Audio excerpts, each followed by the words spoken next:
We all know there are many references to sleep in the Bible. Yahweh causes a deep sleep in Genesis 2:21, 15:12, 1 Samuel 26:12, and Isaiah 29:10. The Elohim cast horses and chariots into a deep sleep in Psalm 76:6. In Jeremiah 51:39 and 57, it says Babylon will sleep a perpetual sleep. In other words, Babylon will never wake up. Proverbs 4, verses 14 through 16 say that the wicked do not sleep unless they do mischief or cause others to fall. This is the same as saying that if the wicked were good, they would not sleep. And that seems to run contrary to what most people believe about sleep. Most people believe that people who do bad things don't sleep very well. So if Proverbs 4 says bad people only sleep if they're bad, then could it be referring to a different type of sleep? All of this seems to imply that sleep is only for the wicked, but Psalm 127 says that Yahweh gives the beloved sleep. It's talking about how Yahweh builds and protects everything, and because of this, it's vain to try to build or protect anything yourself. In verse 2, it says it's also vain to rise up early and stay up late suffering because Yahweh gives the beloved sleep. Maybe this just refers to getting a good night's sleep, but the word translated as give also means put. So this can also say Yahweh put the beloved to sleep. There's also a clue in the verse right after it. It references the fruit of the womb. In the previous video, we found out the womb is the matrix and birth is the opening of the matrix. In other words, birth is the doorway or gateway of the matrix. Therefore, the fruit of the womb in Psalm 127 is the fruit of the matrix and the fruit that passes through the gateway of the matrix. This fruit, the children, it says, are the heritage of Yahweh. Those who pass through the gateway of the matrix are a reward. So Yahweh put the beloved to sleep, and the passage through the gateway is a reward. Okay, let's look for more scriptural confirmation of this.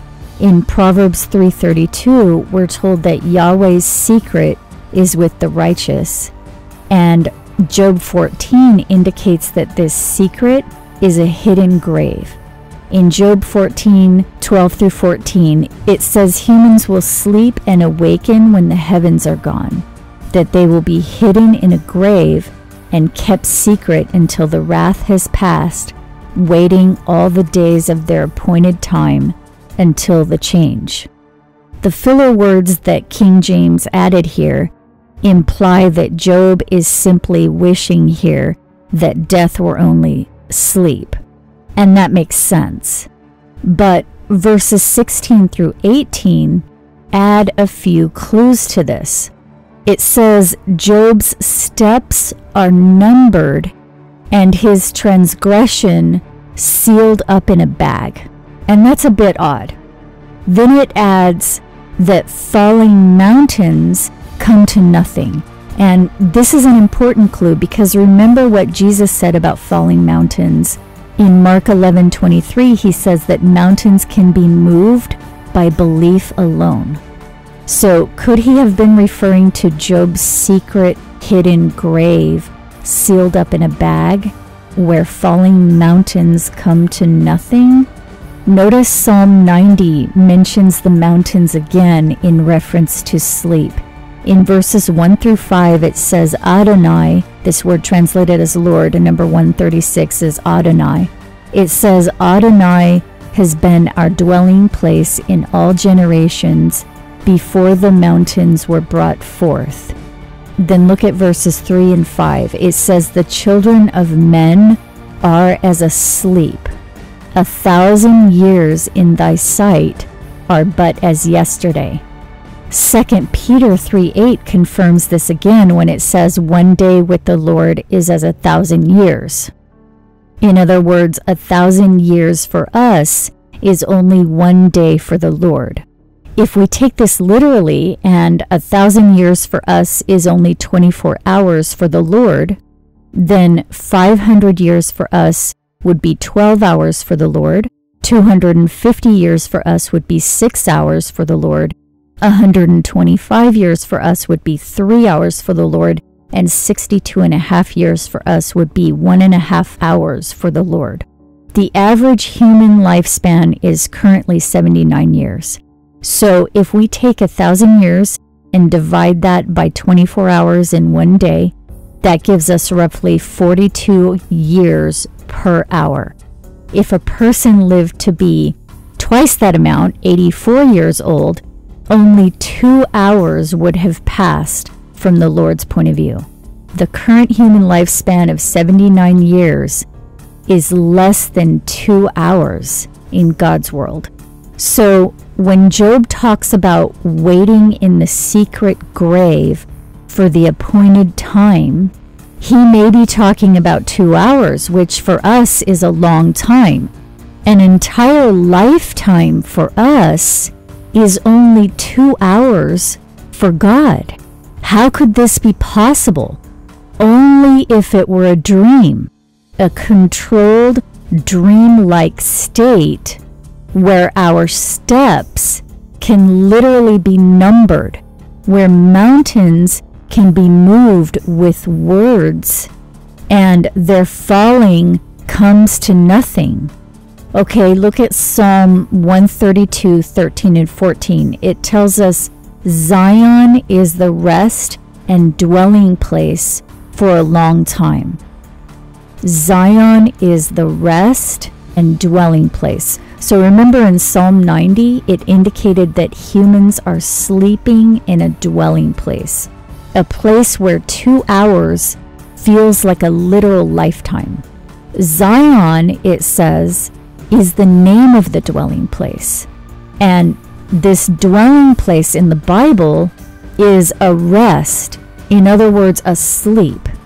Psalm 4:8 confirms this again when it says, in peace and sleep, Yahweh makes me dwell in safety. Then again in Proverbs 3:19 through 24, Yahweh founded the earth and the heavens with understanding and wisdom. You will walk in your way safely, and when you lie down, your sleep will be sweet. So again, this can indicate that the sleep is a safe dwelling. So some of these verses can have multiple meanings, and individually can be taken for the most simple explanation. However, when we put it together, a much more interesting picture is visible. There is a magic sleep that God puts people into, both good and bad, and this sleep is a safe dwelling place in a secret hidden grave where you can move mountains with your mind. The wicked, it says, will never awaken from this sleep, but the good will wake up after the wrath has passed, after their appointed time. And Daniel 12:1 and 2 confirms this as well. At the time of trouble, those who sleep will awaken. So some may still take this sleep to be a reference to death, since the Bible makes multiple references to sleeping with the ancestors at the time of death. For example, in Deuteronomy 31:16, 2 Samuel 7:12, and 1 Kings 1:21.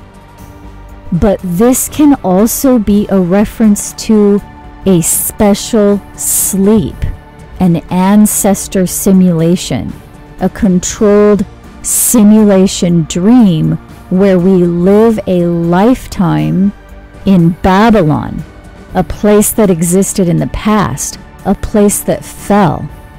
This can also explain why the wicked in Babylon will never wake up. This is because they don't really exist. They're part of the simulation. This can also explain why some people have dreams and visions of future events, because those events are not really future events. They're also part of a simulation, a type of computer-generated network dream. For more Deep Bible Digs, you can see the playlist linked here. I want to say thank you to all who have made this work possible over the years. Your support has been invaluable. The past 6 months have been crazy, but I will continue to do my best to keep these Deep Bible Digs coming and keep it interesting.